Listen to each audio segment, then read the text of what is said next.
Hey folks, Steve DeLeon here. Happy Tuesday. Welcome back to another edition of our Investment Tuesdays. And just to kind of recap real quick, we've talked about the buy and hold investor, which is my favorite type.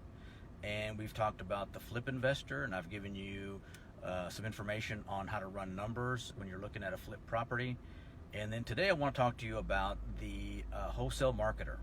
And now I hesitate in calling this investor, or this group, I should say, investors, because they really don't take title to anything. They don't pay for anything themselves, and they don't close on transactions for the most part. Now, there's some out there, wholesalers, that do, but for the most part, they don't.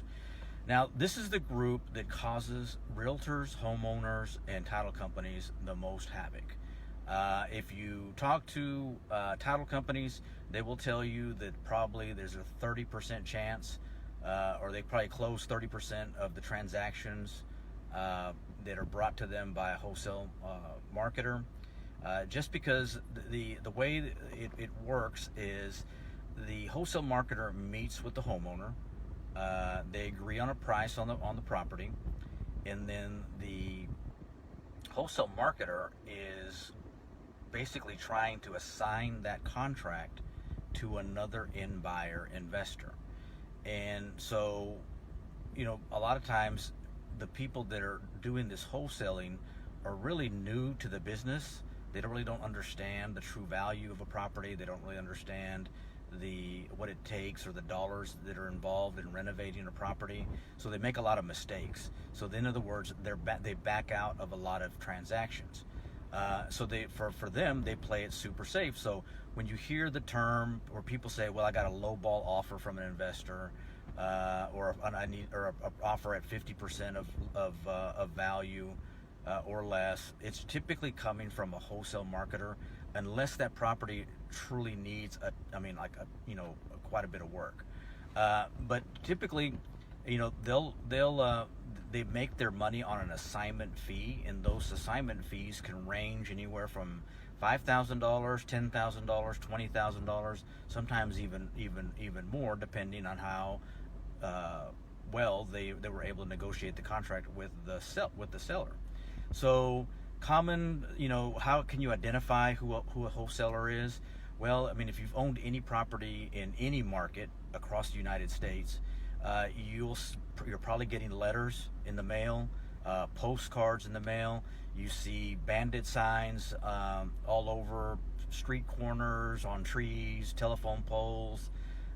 Those are typically your wholesale marketers that are trying to put properties on contract, and then they're trying to go and assign that contract to someone else, and have that second investor basically be the person that ends up closing on the transaction. So to the seller, they think they're selling it to Joe Buyer, and what they end up doing is they end up selling the property to a mystery buyer, someone that they've never even met. So it can cause a little bit of a havoc, cause them some issues. A lot of they're not the most transparent type of investor, and a lot of title companies have a lot of issues with them. In my opinion, if you are an individual or an entity and you are conducting yourself like a business, you should be licensed. A good majority of these individuals are not licensed. And I wish the state would come in, or the TREC would come in, because if you compare a wholesaler in real estate to a wholesaler in the automobile industry, there's two different types of licenses there. There's a license where you can sell retail, to where, like, the common car dealerships that we come across, they're licensed so they can sell to the general public. And then you have the wholesale license, where they can only do business with other licensed dealerships, and are not allowed to do business with individuals. That protects individuals from being taken advantage of in selling their vehicle to someone that's not licensed. So real estate, I feel like, should be the same way. But anyway, I've gone on a little bit on a tangent there, but that kind of gives you a little bit of an idea of what a wholesaler is. You don't typically want to sell your property to one, but they're out there. If you guys have any questions, give me a call, 817-798-3268. You guys have a wonderful Tuesday, and we'll see you next time.